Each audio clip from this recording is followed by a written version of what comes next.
Assalamualaikum warahmatullahi wabarakatuh. Perkenalkan, nama saya Muhammad Fahmi Manullah dengan NIM 41221105. Di mata kuliah S3 ini, saya akan mempresentasikan jawaban dari soal UAS pada mata kuliah tersebut.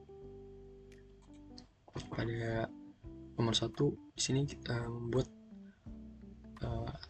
gambar atau gambar line chart dengan frekuensi dan usia, dan di sub pertanyaan nomor 1 ada sebuah pertanyaan membuat sebuah tabel dengan kolom usia dan kolom frekuensi berdasarkan data pada line chart yang di atas ini. Di sini pada tabel age terdapat usia-usia yang berada dari line chart ini. Kemudian masukkan pula frekuensi yang menunjukkan bahwa di umur 39 dia 0, di 44 dia berada di ke frekuensi nomor 4, kemudian 49 di 11, kemudian 54 di 14, 59 di 9, kemudian di 64 4, kemudian di 69 di 2, kemudian di 74 0. Kemudian di soal nomor 2 ada sebuah data X dan Y, yang mana dari data ini pada pertanyaannya suruh menghitung kuadrat dari nilai X. Jadi tiap dari nilai X 15, 7, 11, 8, 7, 19, 11, 11, 4, 8 dikuadratkan. Nah, ini adalah hasil dari kuadrat 15, 7, 11, 8, 7, 11, dan seterusnya sampai ke 8, yaitu 84. Kemudian menghitung X dan Y dikalikan, itu nilai dari data X dan data Y itu akan dikalikan, dan di sini adalah hasil dari perkalian. 15 kali 32 352, 7 kali 5 3 371, dan seterusnya. Kemudian menghitung sigma X, sigma Y, sigma X kuadrat, dan sigma buka kurung X kali Y tutup kurung. Itu menghitung sigma X, yaitu mengkalkulasikan semua data yang ada pada data X. Kemudian setelah dihitung semua, dikalkulasikan, dapatkan sekitar 1,1, dan sigma Y dikalkulasikan ditambah semua nilai pada data Y itu 588, dan sigma X kuadrat menghasilkan 1991, dan sigma berkurung X kali Y kurung itu adalah nilai dari X yang dikali dengan Y, kemudian ditotalkan semua, dan hasilnya itu adalah 5568. Kemudian pada soal nomor 3, data-data jumlah jam belajar siswa dan nilai ujian untuk mahasiswa di Nusantara. Jadi di sini ada sebuah tabel, ada sebuah data jam belajarnya dan nilai ujiannya. Jam belajar 2 jam itu akan mendapatkan sekitar nilai 50, dan makin besar jam belajarnya makin besar pula nilai ujiannya. Atau di sini jam belajar itu data X dan ujian itu data Y. Kemudian di bagian K, pertanyaan di sub nomor 3, tentukan nilai A sigma Y dikurangi B sigma X per N. Biar data di atas. Jadi kita sebelum menentukan nilai A itu mencari nilai B dulu. Itu masuk ke sini dulu sebenarnya. Itu dengan rumus N kurung sigma XY tutup kurung min berkurung X sigma X berkurung sigma Y per N sigma X kuadrat dikurangi sigma X yang berada dalam tanda kurung, kemudian kuadrat. Kemudian hasil dari sigma X kali Y itu adalah di 4972, dan sigma X itu 65 dan sigma Y itu 556. Kemudian sigma X kuadrat itu 683. Kemudian sigma X yang dalam tanda kurung kemudian kuadrat itu dapatkan 4225. Kemudian 3000 kemudian dikalikan dengan 8 yang bagian sigma XY. Kemudian di sini menghasilkan 39.776.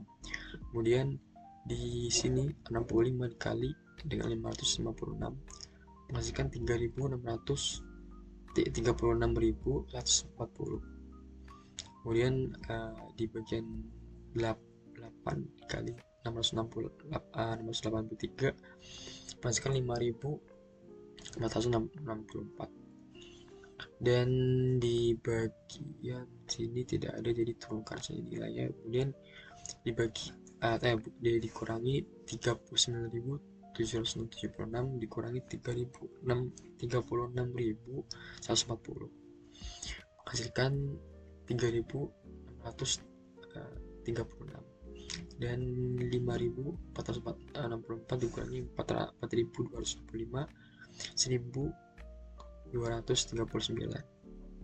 Kemudian dibagi menjadi 2,93. Dan ini nilai B ini nanti akan dimasukkan ke rumus untuk menentukan nilai A. Kemudian pada rumus yang dipertanyakan ini barulah kita hitung sigma Y dikurangi B tutup kurung sigma X per N. Kemudian dikalikan dulu 2,93 dikali 65 menghasilkan 190,45 per 8. Nah, 556 ini akan dikurangkan dengan 190,45, yaitu menghasilkan 365,55 dibagi 8 menghasilkan 45,69. Jadi nilai pertanyaan dari K ini itu adalah 45,69. Kemudian pada habis KI, beberapa kemiringan slope garis B yang menunjukkan perubahan rata-rata pada Y. Nilai ujian untuk setiap kenaikan 1 unit pada X jam belajar pada nilai pada data X. Nah, di sini kita menghitung sebuah B lagi yang sudah dibahas di sini, ya sama saja sih sebenarnya. Itu menghitung berapa kemiringannya itu mencari nilai B-nya. Kemudian langsung ke M, tentukan persamaan agregasi linear sederhana Y sama dengan A plus B X secara manual. Itu nilai Y, kemudian A itu yang 45,69 dan B yang itu 2,93, dan duanya ini adalah nilai X dari data jam belajar. Itu udah di bagian tutup kurung bagian sini itu adalah data dari X atau jam belajarnya. Jadi alurnya adalah 2,93 dikali 2, kemudian akan ditambah dengan 45,69, atau lebih mudahnya B dikali X kemudian ditambah dengan A. Dan ini adalah data dari tiap jam belajar yang kemudian dihitung dengan A plus B dari data 3 jam belajar itu hasilnya berapa, itu 54,48, dan yang 5 jam itu 63,4, yang 7 jam itu 66,2, yang 9 72,06, yang 11 jam 77,92, dan 13 83,78, yang 15 18,64. Ini prediksi nilai ujian jika seorang siswa belajar selama 10 jam secara manual. Oke. Jadi menginputkan nilai 10 adalah X dari si data siswa tersebut belajar. Maka tinggal kalikan 2,93 ditambah dengan 45,69, hasilnya adalah 74,99. Pada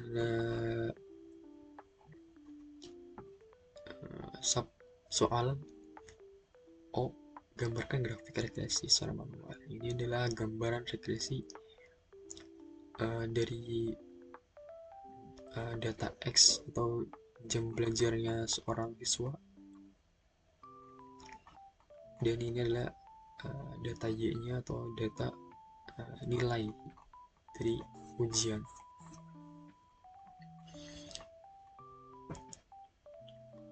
Dan nomor 4, jika ada sebuah dadu standar yang memiliki 6 sisi, nomor 1 hingga sampai 6. Jika sebuah dadu dilemparkan 1 kali, tentukan probabilitas terjadinya.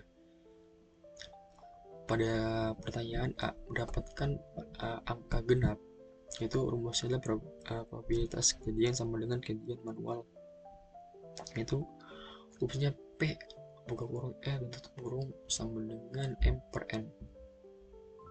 Di bagian angka genap pada dadu adalah 1 sampai 6 adalah 2, 4, 6, yaitu 3 per 6, yaitu probabilitas untuk mendapatkan nilai angka genap adalah 50%.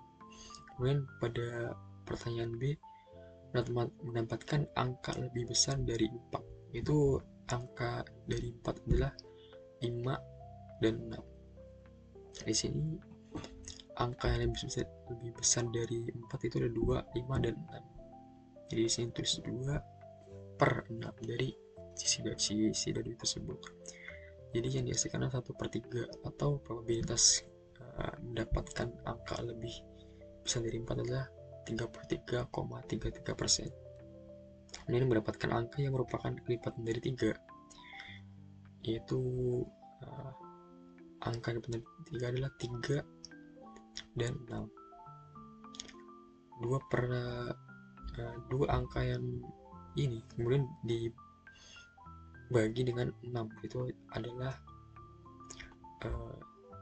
sisi dari sisi tersebut, dan probabilitas untuk mendapatkan kelipatan angka 3 adalah 33,33%. Kemudian di soal nomor 5, pengumpulan data terhadap 20 responden dan isi data nama dan lengkapi lokasi tempat tinggal berdasarkan data tersebut. Lengkapi dengan berikut. Di sini adalah sebuah tabel ini mana saya mengisikan atau mendapatkan responden sebanyak 25 orang, yang mana tersebar di 6 kota seperti Jakarta, Bandung, Surabaya, Medan, Bogor, Bekasi. Kemudian di bagian F, berdasarkan lokasi rumah tabel frekuensi data. Jadi pada lokasi tersebut kita menghitung frekuensi. Pada data lokasi yang tinggal di Jakarta itu adalah 5 kemunculan, itu 5 frekuensi, dan Bandung 6, Surabaya itu 4, Medan itu 4, dan Bekasi 3, dan Bogor 3.